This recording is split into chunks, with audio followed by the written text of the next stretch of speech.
Olá, meus queridos alunos, aqui quem fala é a tia Evelyn. Nós vamos para mais uma videoaula e a nossa disciplina de hoje será História e nós iremos falar sobre o capítulo 3, página 276, sobre o Quilombo dos Palmares. O sistema escravista brasileiro perdurou por quase 400 anos, passando pelo período colonial e o período imperial brasileiro, só acabando em 1888, quando foi assinada a Lei Áurea, que proibia definitivamente a escravidão no Brasil. Durante todos esses anos, a crueldade e a desumanização aos negros africanos escravizados foi a marca desse sistema de trabalho. O trabalho braçal forçado a que os escravos eram submetidos era difícil e intenso. E este fato, aliado à péssima qualidade de vida e aos maus tratos, reduzia a expectativa de vida dos escravos. Isso quer dizer que a grande parte dos escravizados faleciam ainda jovens, e quando chegavam a idades mais avançadas, tinham toda a crueldade da escravidão marcada em suas peles. No processo de desumanização, era retirada do africano capturado qualquer relação com a humanidade e a ancestralidade. Os escravizados perdiam seus nomes, suas profissões e eram separados de suas famílias e de sua comunidade, além de serem proibidos de praticarem suas religiões. O cotidiano dos negros escravizados era marcado por recorrentes maus-tratos promovidos pelos senhores, capatazes, feitores e até mesmo autoridades. Nesse comportamento, os maus-tratos mais comuns eram chicotadas, prisões, amputações, privações de alimentação por um tempo, separação forçada da família e entre outros. O trabalho forçado era intenso e difícil, porém é importante ressaltar que os escravizados não aceitavam essas condições de forma passiva, sem fazer nada. E nesse contexto surgiam as formas de resistência escrava. Durante muito tempo, se acreditou que a resistência dos negros escravizados não havia causado impacto na sociedade escravocrata.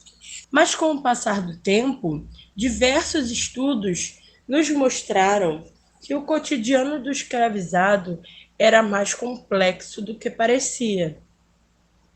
O processo de resistência se mostrava em negociações com o senhor, motins, agressões aos feitores, rebeliões e fugas.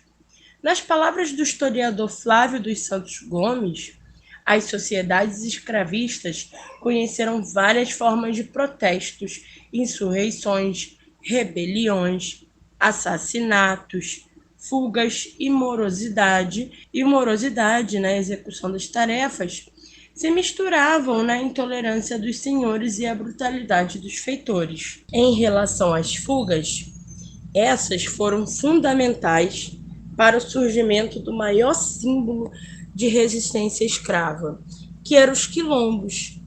Tendo origem na língua banto, quilombo significa povoação ou fortaleza. Os quilombos eram pequenos núcleos de resistência, onde os escravizados que fugiam do trabalho forçado se reuniam e se organizavam socialmente.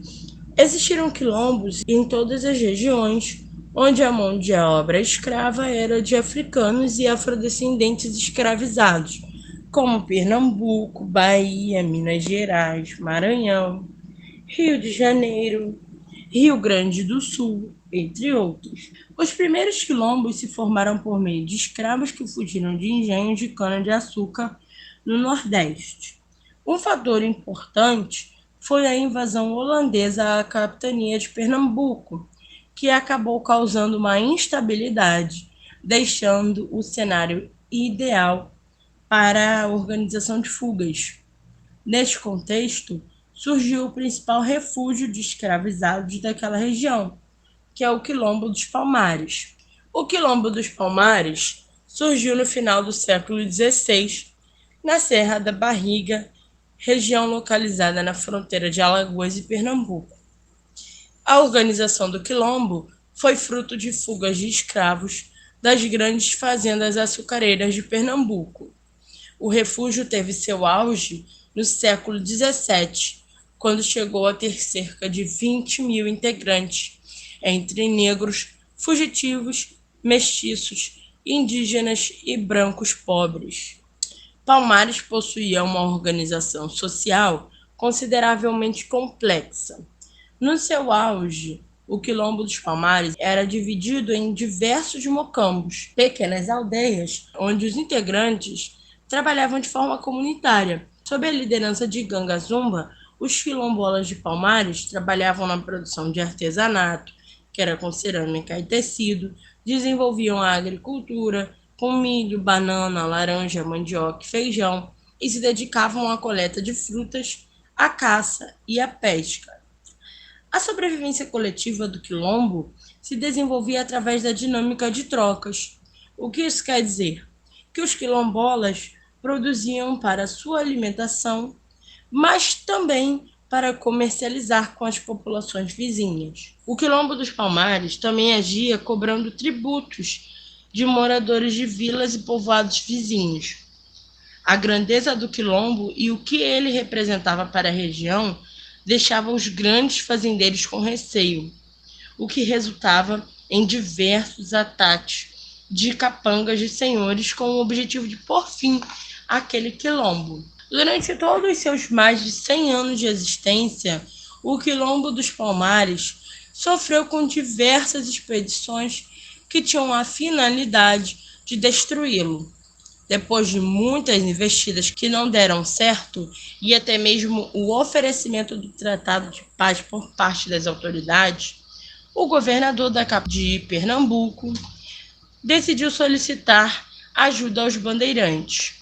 Muitos bandeirantes paulistas já estavam acostumados a capturar escravos fugitivos, e o escolhido para a missão foi Domingos Jorge Velho.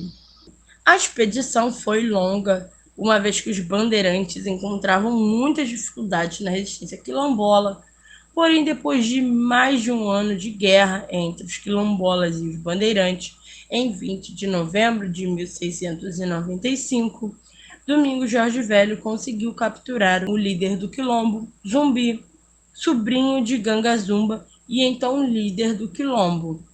Foi executado por um bandeirante paulista e a data de sua morte ficou marcada como o Dia da Consciência Negra, sendo um feriado em diversas cidades do Brasil.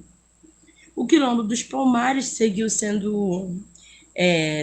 existindo após a morte de Zumbi, porém, com a perda do líder e de diversos integrantes, se tornou cada vez mais difícil manter a organização e a resistência do espaço. E desta forma, o Quilombo dos Palmares acabou sobrevivendo somente até 1710. Então, meus queridos, agora vocês vão fazer a leitura do capítulo novamente, para que vocês possam fazer os exercícios da página 281, 282, 283, 284 e 285. Então é isso, meus queridos. Fiquem com Deus e até o próximo vídeo.